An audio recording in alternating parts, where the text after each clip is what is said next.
نحمده ونصلي ونسلم على رسوله الكريم اما بعد اعوذ باللہ من الشیطان الرجیم بسم اللہ الرحمن الرحیم وإنك لعلى خلق عظیم صدق اللہ العظیم ان اللہ وملائکتہ یصلون علی النبی یا ایہا الذین آمنوا صلوا علیہ وسلموا تسلیما الصلاۃ والسلام علیک یا رسول اللہ وعلی آلک واصحابک یا حبیب اللہ۔ سارے حضرات درود شریف پڑھیے۔ الصلاۃ والسلام علیک یا نبی وعلی آلک واصحابک یا حبیب اللہ۔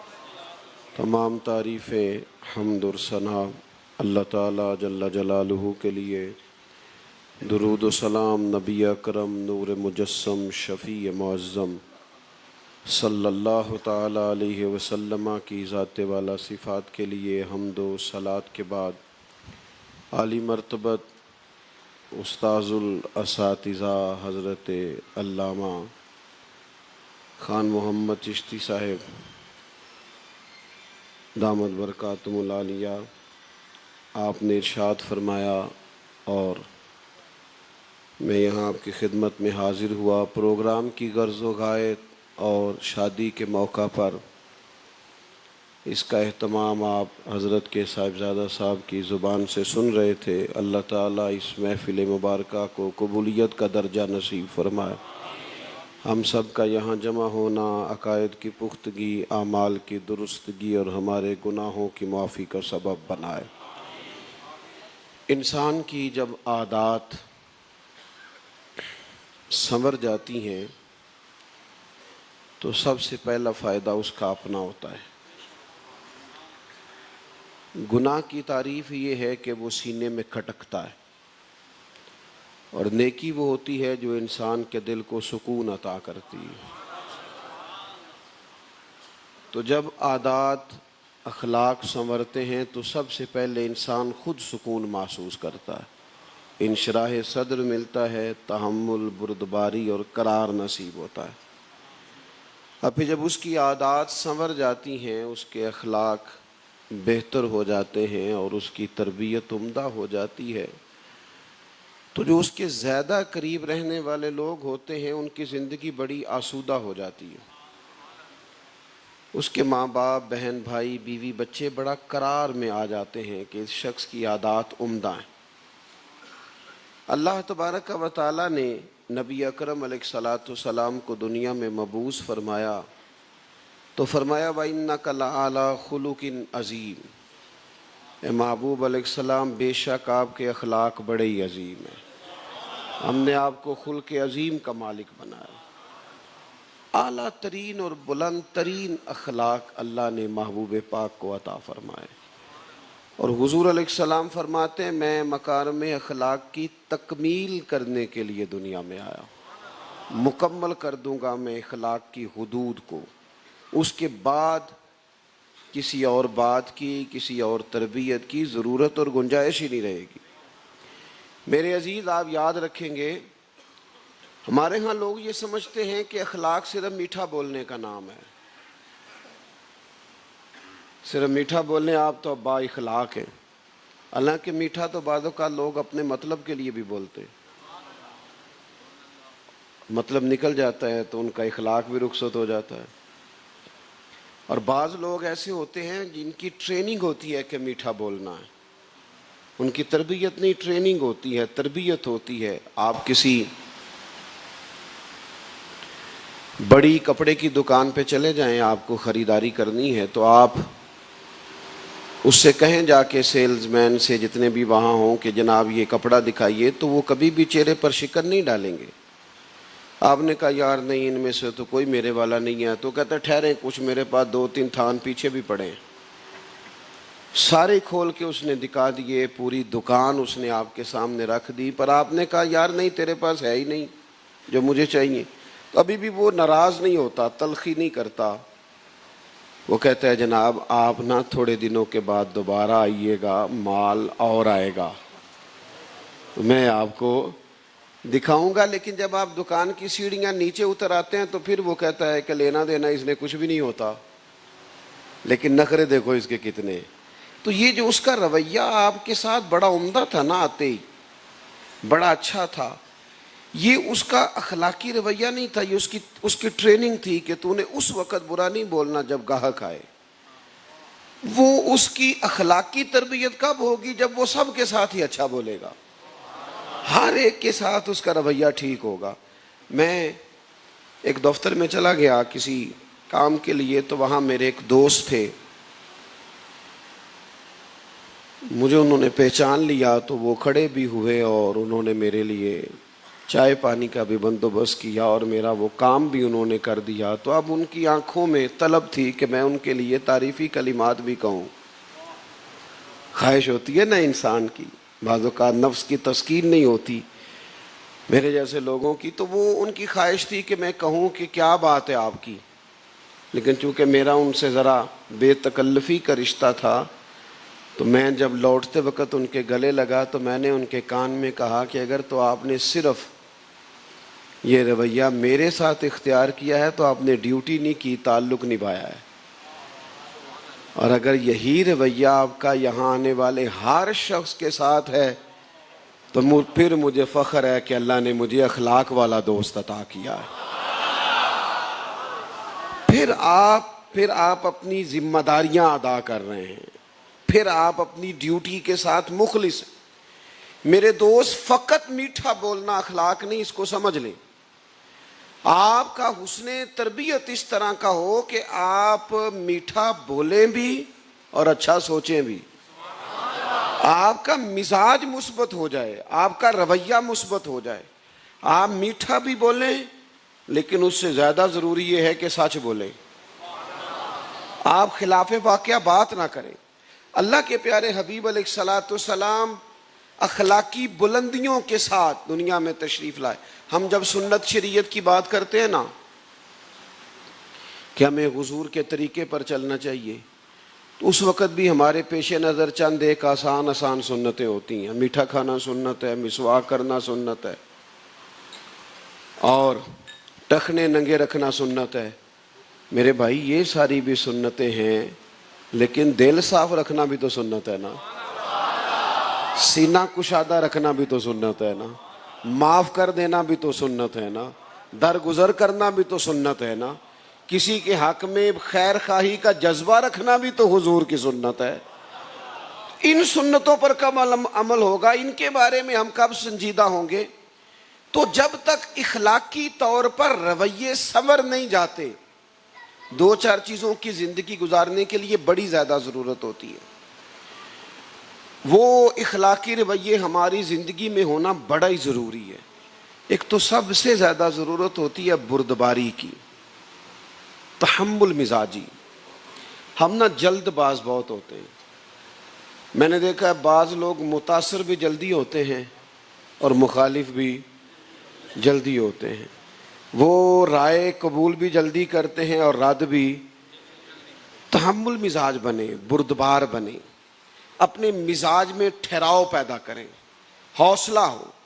ذرا تھوڑا دیکھیں تو صحیح، جو چیز بھی گرم گرم استعمال کی جاتی ہے اس سے ہاتھ جلتے ہیں، منہ جلتا ہے، اور اگر ذرا تھوڑا دیکھا جائے، اسے ٹھنڈا ہونے دیا جائے تو اس کی اصل ذائقے سے بھی اس کھانے کے انسان آشنا ہو سکتا ہے۔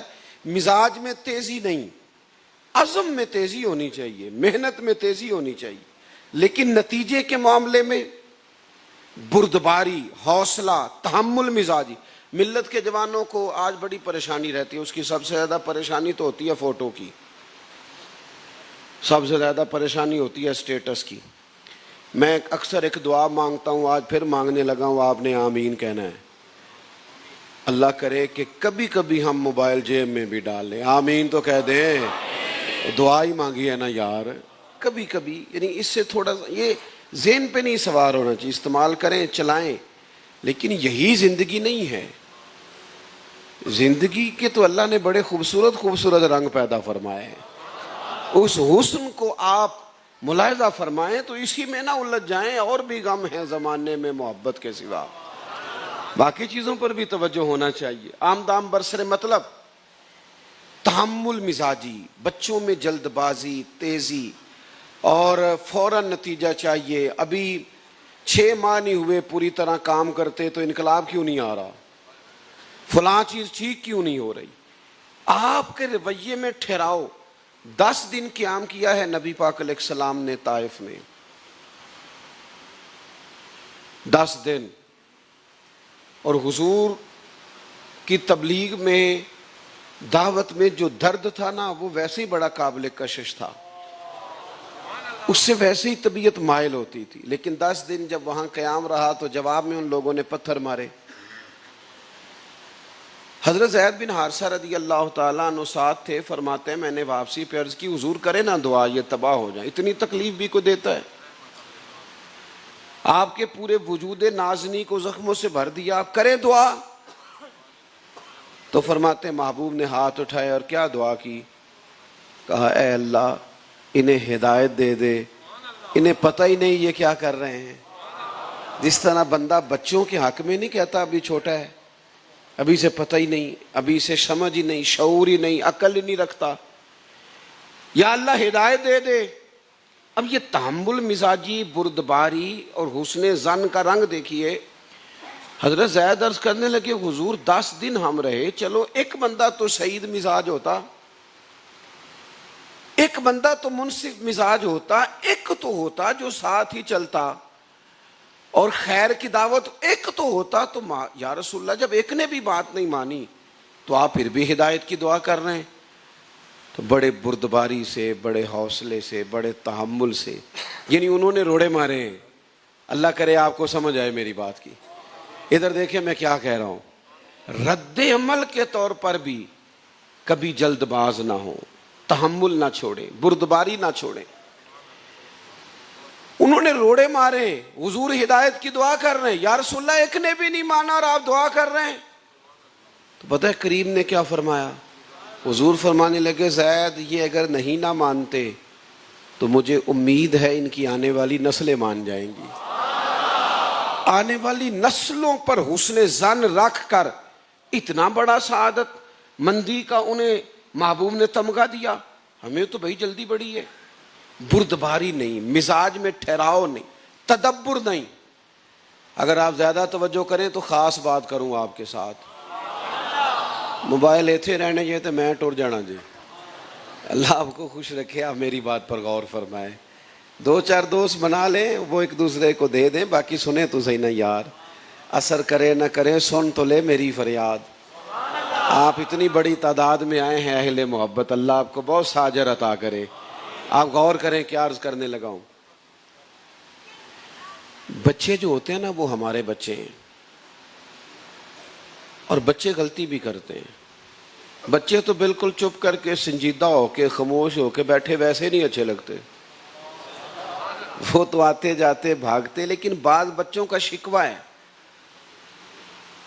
کہ غلطی کسی کی بھی ہو ہمیں ڈانٹ ہمیں ہی پڑے گی، اور صرف ڈانٹ لیا 2-4 منٹ کے لیے کہہ دیا بات ختم ہو گئی. لیکن والد صاحب تو بات ہی نہیں چھوڑ رہے، وہ تو کہہ رہے ہیں میری ساری ناکامیوں کی وجہ ہی تو بن گیا ہے. اتنا سخت سست کہنا کہ بچہ تکلیف میں آ جائے. کوئی بردباری نہیں، کوئی حوصلہ نہیں. ایک بزرگ اپنا بچہ میرے پاس لے آئے، کہنے لگے اسے دم کر دیں. یہاں تک تو بات ٹھیک تھی، لیکن ساتھ وہ کہنے لگے 4 بچے ہیں، یہ ان میں سے نہایت نالائق ہے، بالکل بات نہیں مانتا، ضدی ہے، اکھڑ مزاج ہے، تلخ ہے. میں نے ان کی ساری باتیں سننے کے بعد کہا یہ آپ جو کہہ رہے ہیں ہو سکتا ہے اسی طرح ہی ہو، پر آج کے بعد اس کے سامنے کہنا نہیں آپ نے. آپ اسے پکا کر رہے ہیں کہ یہ ضدی ہو جائے، اسے اس کے بہن بھائیوں سے جدا کر رہے ہیں. اس بیچارے کو آپ اس طرح کا بنائیں گے کہ اس کا ذہن بن جائے گا کہ میں کوئی الگ چیز ہوں، میں کسی کا فرما بردار. کیا بنانا چاہتے ہیں آپ اسے؟ او خدا کے بندو، یہ ہمارا بچہ ہے نا، تو اس کا ماتھا چومو، اسے گلے سے لگاؤ، اس سے پیار کرو. جو باتیں بچے کو ماتھا چوم کے سمجھائی جائیں، جو اس طرح سمجھ آتی ہیں وہ کسی اور طرح سمجھ نہیں آتی. میں پھر کہہ رہا ہوں صرف مسواک کرنا اور میٹھا کھانا ہی سنت نہیں، نواسوں کو کندھوں پہ بٹھانا بھی نبی پاک کی سنت ہے. اپنے پوتوں نواسوں کے ساتھ کھیلنا یہ بھی کریم کا طریقہ ہے. لیکن وہ حاجی صاحب کہتے ہیں میں نے تو نماز پڑھنی ہوتی ہے تو بچے کے پتہ نہیں کپڑے بھی ٹھیک ہیں کہ نہیں. تو یوں تو نہ کر یار, تو یہ دیکھ نا حضور کی ادا کیا ہے. اپنے مزاج میں بردباری لائیں, تحمل.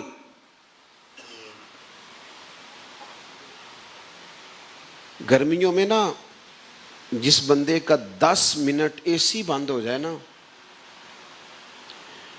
اور لائٹ چلی جائے اور وہ پسینہ آئے تو وہ 100 قسم کے تبصرے کرتا ہے کہ حد ہو گئی ہے, حکومت بڑی خراب ہے, فلاں ایسے بڑے تبصرے. لیکن اس بندے کو یہ خیال نہیں آتا کہ گرمی میں جس خاتون نے 2.5 گھنٹے لگا کے کھانا پکایا ہے اور اس خاتون نے جس نے پنکھا بھی اس لیے بند کر دیا تھا کہ اگر یہ چلتا رہا تو کھانا دیر سے پکے گا, باورچی خانے کا پنکھا بھی بند تھا, لیکن چونکہ یہ صاحب ہے نا, یہ سیٹھ ہے نا, یہ حضرت صاحب ہے نا, یہ شیخ ہے نا, یہ علامہ صاحب ہے نا, فلاں صاحب ہے نا, جج صاحب ہیں, ٹیچر صاحب ہیں, انہوں نے 1.5 منٹ نہیں لگایا اور اس کے سارے کھانے میں نقص نکال دیا. لے جا اٹھا کے, تجھے آج تک پکانا ہی نہیں آیا, تو یہاں کھڑا ہو, انہیں احساس ہی پیدا نہیں کیا, تیرے اندر کوئی بردباری نہیں, تو سمجھا ہی نہیں. 1 منٹ میں تو نے دل توڑ, یہ چودھری ہونے کی علامت ہے, یہ تیرے سمجھدار ہونے کی علامت. ادھر آ, مدینے والے کریم کا طریقہ دیکھ. سیدہ عائشہ صدیقہ فرماتی ہیں حضور کو کھانا کبھی پسند نہ آیا تو چھوڑ دیا, لیکن قربان جاؤں میرے نبی نے کبھی کوئی نقص نکالا ہی نہیں, کبھی کہا ہی نہیں یہ کیا پکایا ہے, یہ کیا طریقہ ہے. اس قدر خیال رکھنا لوگوں کے جذبات کا, اس قدر محبت رکھنا, اس قدر رویہ میٹھا اور عمدہ اور خوبصورت رکھنا. مزاج میں تھوڑی بردباری پیدا کریں, تھوڑا تحمل پیدا کریں, تھوڑا ٹھہراؤ پیدا کریں. میں اکثر دوستوں سے کہتا ہوں کہ امام حسین اپنے مخلصین سمیت اور اپنے خاندان سمیت شہید ہو گئے تھے, پر اگلے دن صبح یزید کا تختہ نہیں الٹا تھا, وہ 4-4.5 سال پھر بھی حکومت کر گیا. سویرے انقلاب نہیں آیا, حالانکہ اتنی بڑی قربانی تاریخ میں نہیں ملی کہ جتنی امام حسین نے دی, پر سویرے انقلاب اگلے دن ہی حکومت نہیں ٹوٹی. ایسا نہیں ہوا چلے چند مہینوں میں ٹوٹ جاتی, 4-4.5 سال وہ پھر بھی تخت پہ رہا. لیکن امام حسین نے اس بردباری اور وقار کے ساتھ قربانی پیش کی کہ یزید کی حکومت 4.5 سال کی تھی اور قیامت تک کی حکومت حسین ابن علی کی, لیکن کوئی حوصلہ ہی نہیں, کوئی تو حضور کی اخلاق کا یہ بڑا سبق ہے تحمل, ذرا ٹھہراؤ, ذرا بردباری. اور کبھی کبھی جناب یوسف کو جیل بھی جانا پڑ سکتا ہے, پر وہ بڑا کریم ہے, جب جیل سے نکالتا ہے تو پھر اسی ملک کی حکومت بھی عطا فرماتا ہے. لیکن ذرا تھوڑا سا نا ٹھہراؤ مزاج میں, حوصلہ, حلم, بردباری. ہمارے استاد صاحب مدرسین کو جب تھوڑا سا تربیتی کسی مدرسے میں استاذ مقرر کرتے نا تو ایک لفظ بڑا خوبصورت بولتے تھے, کہتے تھے پتر کسی بچے نہ زید نہ پیدا کری.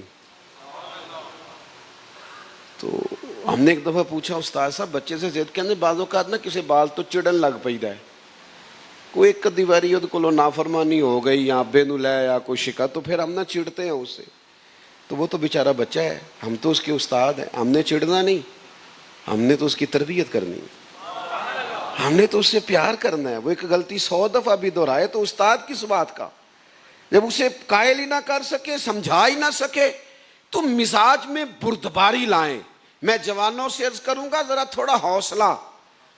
ادھر دیکھو میری طرف, کسی کو ذرا نا, ایک بندہ بڑی سپیڈ سے آ رہا ہے موٹر سائیکل پہ, گاڑی پہ, آپ ایک مہربانی کریں, اس کا خیال ہے نا وہ آپ کو کراس کرنا چاہتا ہے تو کرنے دے, ذرا اسے دیکھیں بھلا کیا ہوتا ہے. آپ ذرا تھوڑا رک جائیں, تھوڑا نا ٹھہر جائیں, تھوڑا گزرنے دے. یہ کو مزہ ہے, دنیا ساری جیتنے کے لیے میدان میں آتی ہے, ہر بندہ صرف جیتنے کے لیے آنا بھی کو مزہ ہے. کبھی اپنوں کی خاطر ہار بھی تو جانا چاہیے نا. کبھی بندہ ہار جائے کہ یار میرے کسی اور کا قد اونچا ہو جائے میں اگر ہار بھی گیا تو جتن جتن تے ہر کوئی کھیڈے، کدے ہارن بھی کھیڈ فقیرہ، کدے ہارن بھی، اگر نہ سمجھ آئے تو 4-5 سال کا بچہ جب اپنے والد سے کہتا ہے نا میرے ساتھ پنجا لڑائیں، وہ کہتا آ جا لڑاؤ، تو کون جیتا ہے، بیٹا کے باپ؟ بیٹا، کیونکہ ابا جی کی خواہش ہوتی ہے کہ اس کا دل رکھنا ہے، یہ اگر جیت جائے گا تو ذرا خوش ہو جائے گا۔ باپ کی ہار کبھی بھی ہار، سمجھے بات کو، جتن جتن تے ہر کوئی کھیڈے، کدے ہارن بھی کھیڈ فقیرہ، وہ جتن دا مل کوڈی پیندا ہی، ہارن دا مل ہیرا۔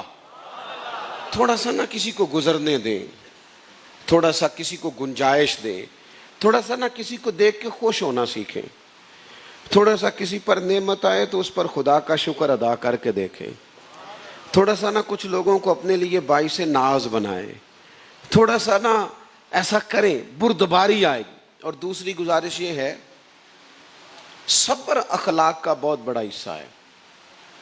صبر، قرآن مجید میں 100 کے قریب کم و بیش آیات ہیں جو صبر کی بات کرتی ہیں، 100 کے قریب آیات، اور محدثین فرماتے ہیں کہ احادیث و آثار و روایات کو جمع کیا جائے تو 500 کے قریب ہمیں احادیث مبارکہ سے صبر کا حکم ملتا ہے، 500 کے قریب۔ تھوڑا سا صبر، مزاج میں تھوڑا سا حوصلہ، اور مولا علی شیر خدا کرم اللہ تعالی وجہہ الکریم نے تو مضمون ہی سارا سمیٹ دیا، فرمانے لگے جو پورے جسم کے اندر سر کا مقام ہے نا، وہی دین میں صبر کا مقام ہے۔ تھوڑا سا نا، میں چونکہ سفر کرتا ہوں بہت زیادہ، سندھ گیا ہوا تھا تو سکھر سے موٹر وے پہ چڑھ گئے، تو میں نے، آپ ضروری تو نہیں نا کہ آپ صرف سکھائیں ہی، اگر اللہ تعالیٰ نے سیکھنے کا عزم دیا ہو تو انسان چھوٹوں سے بھی سیکھتا ہے۔ بظاہر جو لوگ پڑھے لکھے نہیں ہوتے وہ بھی کئی دفعہ سکھاتے ہیں، آپ کا کشکول سیدھا ہونا چاہیے۔ تو میں نے ڈرائیور سے کہا، میں نے کہا لے بھی پترا ان سوکھ ہیں تو لاہور تک موٹر وے آ، تو وہ مجھے کہنے لگا پیر صاحب یہ مشکل ہے۔ میں نے کہا کیوں؟ کہنے لگے نیند آنے لگتی ہے۔ تو میں نے کہا بندہ جاگتا کیسے رہتا ہے؟ کہتا جب کوئی سپیڈ بریکر بھی ملے، جب کوئی چنگچی والا کراس بھی غلط کرے اور تھوڑی تنقید بھی کرے کہ نہیں اس چلاڑی ہوندی تو سیکھ لے کسی کو لو۔ یہ چیزیں جب آپ زندگی میں تھوڑا بہت آپ کو ان چیزوں کے سے سامنا ہوتا ہے تو بندہ ذرا جاگتا رہتا ہے، اسے پھر نیند۔ یہ آپ کو پتہ ہے زیادہ سست کون لوگ ہوتے ہیں؟ جو زیادہ آرام پسند ہوتے ہیں۔ اور اقبال کہتے ہیں لہو مجھ کو رلاتی ہے جوانوں کی تن آسانی۔ جب میں دیکھتا ہوں نا آرام پسند ہیں تو لہو کے آنسر ہوتا ہوں۔ اپنے مزاج کے اندر حوصلہ پیدا کریں۔ میں ویسے بھی اس مضمون کی طرف ہی آ رہا تھا لیکن مجھے اشارہ بھی ہو گیا۔ آپ کو پتہ ہے نبی پاک علیہ السلام نے فرمایا جب نکاح کرو تو ایسا نہیں ہے کہ باقی ساری چیزوں سے منع کر دیا۔ حضور فرمانے لگے لوگ حسن دیکھ کے شادی کرتے ہیں، حسن کسی وقت انسان کو غرور میں مبتلا کر دیتا ہے۔ فرمایا لوگ دولت دیکھ کے نکاح کرتے ہیں، بیٹی اور بیٹے کا نکاح فقط دولت دیکھ کے کرو گے تو دولت سرکش بنا دیتی۔ تو یا رسول اللہ پھر کیا دیکھیں؟ فرمایا تم بچی اور بچے کی شادی کرو تو دین دیکھ کے شادی کرو۔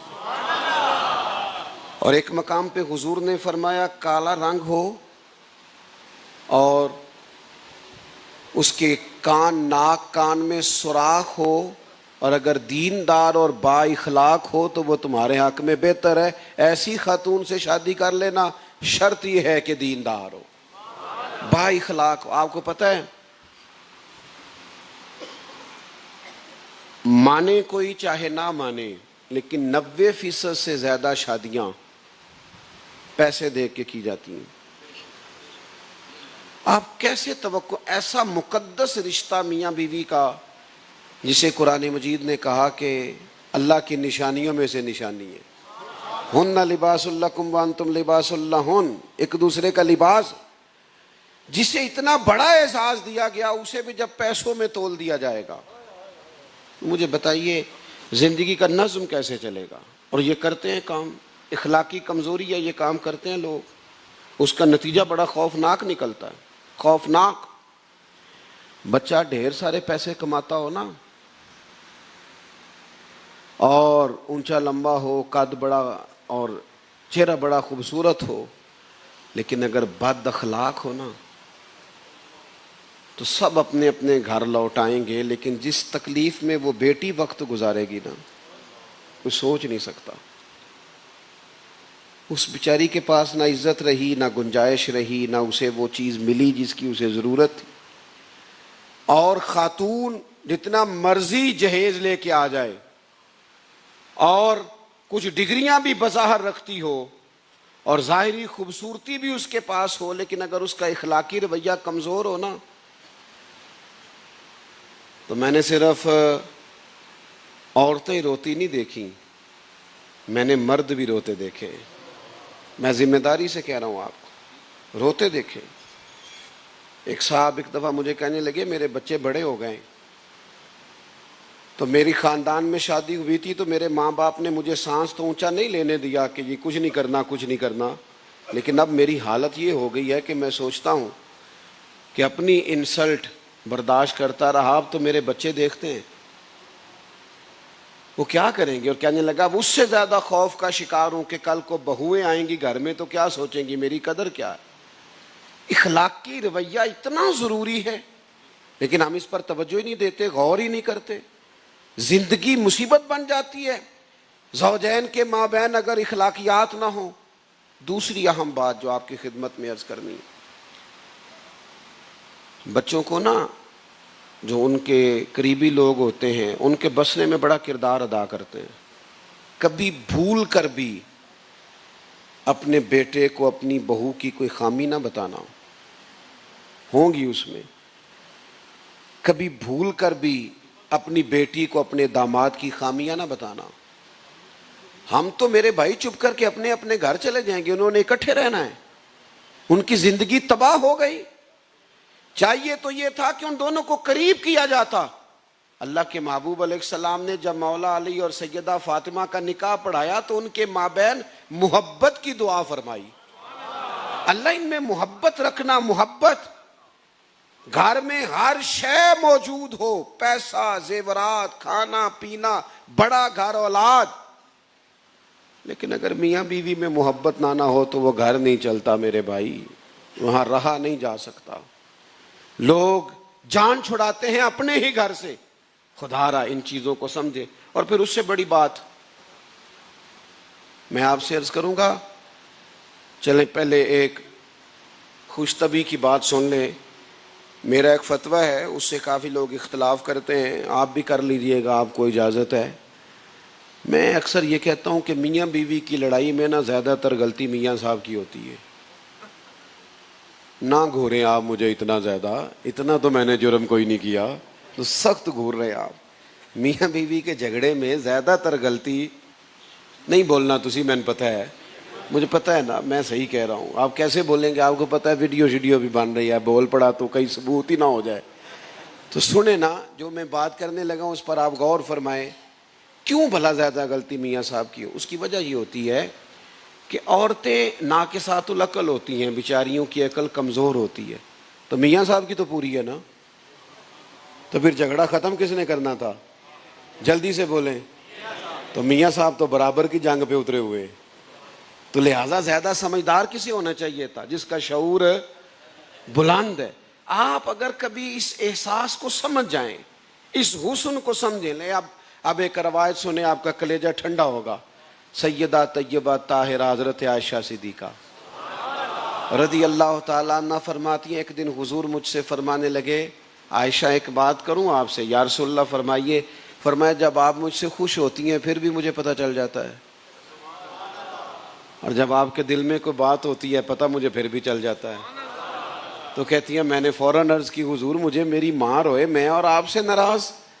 تو محبوب آج تھے بڑی موج میں، آج عروج پہ تھا، محبوب کا باب کرم کھلا، اور حضور میری بات سن کے نہ مسکرائے، اور جب حضور مسکراتے تھے تو مقدس دانتوں سے نور نکلتا تھا، مسجد کی دیواریں بھی روشن ہو جاتی، گھر بھی چمک اٹھتا تھا۔ اور فاضل بریلوی کہتے ہیں جس کے گچھے سے لچھے جڑے نور کے، یہ گچھا ہے نور کا، حضور مسکراتے تو لچھا نکلتا نور کا، جس کے گچھے سے لچھے جڑے نور کے، ان ستاروں کی نزہت پہ لاکھوں سلام، اور ان کی باتوں کی لذت پہ بے حد درود، ان کے خطبے کی ہیبت پہ لاکھوں سلام، اور جس کی تسکین سے روتے ہوئے ہنس پڑے اس تبسم کی عادت پہ لاکھوں سلام۔ فرماتی حضور مسکرائے اور فرمانے لگے بتاؤں کب راضی ہوتی ہو کب ناراض ہوتی ہو؟ یا رسول اللہ فرمائیے۔ تو حضور فرمانے لگے عائشہ آپ کبھی کبھی قسم اٹھاتی ہیں؟ یا رسول اللہ اٹھاتی ہوں۔ فرمایا جب آپ خوش ہوتی ہیں تو کہتی ہیں مجھے رب محمد کی قسم ہو، اور جب آپ کے دل میں کوئی بات ہوتی ہے پھر کہتی ہیں مجھے حضرت ابراہیم خلیل کے رب کی قسم ہو۔ پھر جناب خلیل کا نام، حضرت عائشہ صدیقہ کہتی ہیں میری جو کیفیت تھی میں بتا نہیں سکتی، میری روح گویا وجدانی کہ حضور آپ اتنا خیال کرتے ہیں، یہاں تک محبت کا لہجہ ہے۔ کہتی ہیں میں نے بول کے کہا، میں نے کہا یا رسول اللہ مجھے رب محمد کی قسم ہو، میری زبان سے آپ کا نام ہی جاتا ہے، میرے دل میں آپ ہر وقت ہی موجود رہتے ہیں۔ حضور دل میں آپ رہتے، اپنے رویوں میں بردباری، صبر۔ میں آپ سے عرض کروں طلاقیں زیادہ کیوں ہوتی ہیں؟ اس کی وجہ یہ ہوتی ہے کہ ایک تو شادی کرتے وقت جس معیار کو دیکھنا چاہیے تھا وہ نہیں دیکھا گیا، اور ایک چھوٹا سا مسئلہ یہ بھی ہوتا ہے کہ ہم نے زیورات کا آرڈر بھی دیا اور بیڈ کا آرڈر بھی 1.5 مہینہ پہلے دیا اور شیروانی بھی 2 مہینے پہلے سلوانے کے لیے دی۔ کاش بچی اور بچے کو نکاح طلاق کے مسئلے بھی ذرا سکھا دیتے، انہیں پتہ ہو نا، سلیقہ ہو کہ یہ مسائل ہیں، تو اس مسئلے کی بہت زیادہ روک تھام ویسے ہی ہو جائے۔ میں ایک دن گھر میں بیٹھا تھا تو ایک بچہ چھوٹا سا مدرسے کا آیا اور بڑے شدید رو رہا تھا وہ، میں بھی کہیں سفر سے تھکا ماندہ آیا تھا، تو میرے گھر والے کہنے لگے کہ بچہ بڑا رو رہا ہے۔ تو میں نے کہا کسی استاد نے ڈانٹ دیا ہوگا، اسے بٹھاؤ میں کھانا کھا کے تو بات کرتا ہوں۔ تو وہ کہنے لگے نہیں وہ زیادہ ہی رو رہا ہے، مجھے تو کچھ شدید ٹینشن میں لگتا ہے، ایسے جیسے بڑی ڈپریشن ہو اور انزائٹی کسی کو بڑی سخت فیل ہو رہی ہو۔ تو میں نے کہا اللہ خیر کرے، میں نے اسے بلا لیا۔ تو وہ کہنے لگا پیر صاحب میں گھر فون کیتا سی، دعا کرے آجے، میرے ابو تے میری امی لڑدے نے پے۔ وہ بچہ ایسے کانپ رہا تھا جیسے خدا جانے کیا ہو گیا۔ وہ کہنے لگا جب وہ دونوں لڑتے ہیں تو ہماری بچپن سے کیفیت یہ ہے کہ ہم چارپائیوں کے نیچے چھپ جاتے ہیں، ہمیں خوف آتا ہے۔ میں ایک عجیب سی، میرے لیے وہ تھوڑا سا اچنبھا تھا بات، میں نے سوچا کہ یہ ٹیلی فون پر یہ بات سن کے اتنا ڈپریس ہو گیا اتنا زیادہ، تو اس کے سامنے یہ واقعہ ہوتا ہوگا تو پھر کیا صورتحال ہوگی۔ میں نے بلایا اس کے والد کو، گزارش کی جو میرے بس میں تھا، لیکن اس پر میں نے قیاس کیا کہ یہ تو بہت سارے گھروں میں ہوتا ہوگا، تو یہ بچوں کو اتنی زیادہ اذیت میں کون ڈال رہا ہے؟ ماں باپ۔ ہماری انا جیت جاتی ہے، رشتہ ہار جاتا ہے، صرف انا کی تسکین کے لیے تھوڑا حوصلہ۔ میاں بیوی تو ایک دوسرے کا لباس ہیں۔ بس میں بات ختم کرنے لگا ہوں۔ 3 باتیں مفسرین نے لکھی ہیں اس لباس پر۔ ایک تو فرماتے ہیں لباس ہی سردی گرمی سے بچاتا ہے، اور دوسرا فرماتے ہیں لباس جب ہوتا ہے نا تو عیب چھپے رہتے ہیں، اور تیسرا فرماتے ہیں لباس ہی بندے کو زینت دیتا ہے۔ تو میاں بیوی تو ایک دوسرے کا یوں سہارا ہیں کہ عیب چھپاتے ہیں، وہ تو ایک دوسرے کے لیے زینت کا باعث، بجائے اس کے کہ وہ اس تکلف کا شکار ہوں کہ ہمیں ایک دوسرے سے بحث کرنی۔ اپنے اخلاقی رویوں میں تبدیلی لائیں۔ ایک میری گزارش آپ سے بہت زیادہ ہے، اس پر زیادہ توجہ فرمائیے گا۔ سوچوں کو کبھی آزاد نہ چھوڑیں، وسوسوں کے غلبے ہو جائیں گے۔ اپنی سوچوں کو مثبت کریں۔ اچھا سوچنا اچھی عبادت ہے، اور جو لوگ مثبت سوچتے ہیں نا انہیں اللہ کی مخلوق میں حسن نظر آتا ہے، مجھ سے ایک دوست نے تھوڑے دن پہلے پوچھا کہ اے ساڑھے پاکستان کو خوبی بھی ہے؟ میں کہ ہے نا،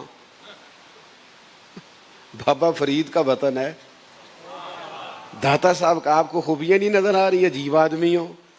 میں نے انہیں کہا میں نے بھی تھوڑی سی دنیا دیکھی ہے، پر اتنا اچھا نماز پڑھنے کا بندوبست کہیں نہیں ہے جتنا پاکستان میں ہے۔ آپ کسی روڈ پہ چڑھ جائیں، ہر پیٹرول پمپ پہ مسجد بھی ہے، وضو کی جگہ بھی ہے، آپ کے لیے اہتمام۔ یہ چھوٹی خوبی ہے؟ میں نے کہا یہ میں نے اپنے حساب سے بتائی ہے، باقی آپ کھولنے نکلیں گے تو اور بھی بڑی چیزیں۔ آپ کا اور میرا خیال ہے کہ سیاستدانوں کا ملک ہے، یہ تو ان غریبوں کا ملک ہے جن کی کئی نسلوں کی قبریں یہاں پہ ہیں، جن کے پاس کوئی ٹکٹ بک نہیں ہے، کہیں آنا جانا نہیں، انہوں نے یہیں رہنا ہے، ان کا۔ مثبت رہیں گے، مثبت سوچیں گے، چیزوں کو مثبت لیں گے، اس میں بڑے اچھے اثرات ہوں گے۔ اللہ تعالیٰ ان دو دولوں کو جن کی شادی کا یہ خوبصورت پروگرام ہے، اللہ تعالیٰ ان کو بہت سی برکات عطا فرمائے، اور حضرت شیخ جو اس خاندان اور قبیلے کی سرپرستی کرتے ہیں، اللہ تبارک و تعالیٰ ان کو بھی صحت اور عافیت کے ساتھ سلامتی عطا فرمائے۔ اللہ ہماری اس حاضری کو قبولیت کا درجہ نصیب کرے۔ وما علینا الا البلاغ۔